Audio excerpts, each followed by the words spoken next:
Hey guys, I'm back with another video. There's a lot of weird things in classic WoW, whether it's Easter eggs, unfinished content, lore, or items that simply don't make sense.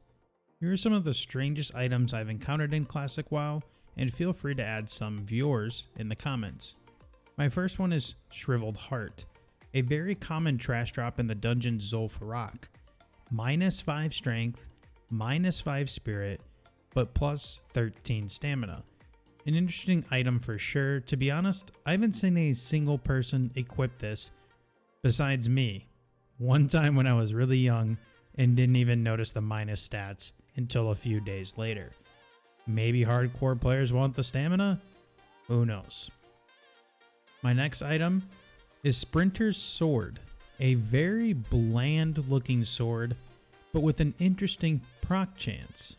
30% run speed for 10 seconds. This sword proc does in fact stack with swiftness potions.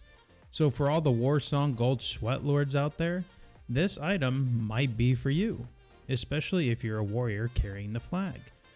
It's pretty simple to obtain, just grab the quest from Feralis to kill Pusillan in Dire Maul East. Another PvP secret weapon, the Skull of Impending Doom. This one is a little harder to obtain simply because of all the traveling all over the place. The quest starts in Undercity for Horde and Ironforge for Alliance. You'll need to obtain some items from all around the world and you'll eventually end up with this thing. Increase your run speed by 60% for 10 seconds, but drains health and mana every 2 seconds. Now there's a couple ways you can actually mid-max this item. You can use it to get yourself out of polymorph and saps. You can also use it as a flag running tool in Warsong Gulch. A priest bubble negates pretty much all of the damage while you're using it. A weapon that made my list is Hydrocane, a staff that drops off the Fallout boss in Gnomeregan. Why is it strange? Plus 15 frost resistance and allows underwater breathing. Believe it or not, this weapon actually becomes in handy simply because of the breathing.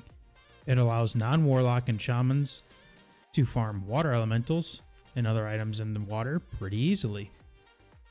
Speaking of Gnomeregan, we can't not talk about the manual crowd pummeler. One of the only, if not the only weapon in the game that came with charges. Increasing your attack speed by 50% for 30 seconds was an insane buff for only one spec in the game, and that was the Feral Druid. If they wanted any chance of getting high DPS on the meters and cat, you had to have this item. I knew druids that would spend all night farming pummelers for the week's worth of raids.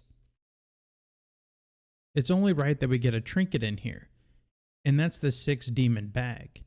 A trinket on use that would provide you 6 different spells that would come at random. You would either get 3 damage spells, 2 crowd control spells, or summon a Fell Hunter. It was more common for you to get the damage spells, which would either be a Fireball, Frostbolt, or a Chain Lightning.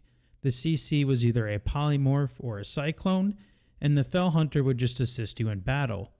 Believe it or not, your spell power actually stacks with this trinket, so do with that information as you wish.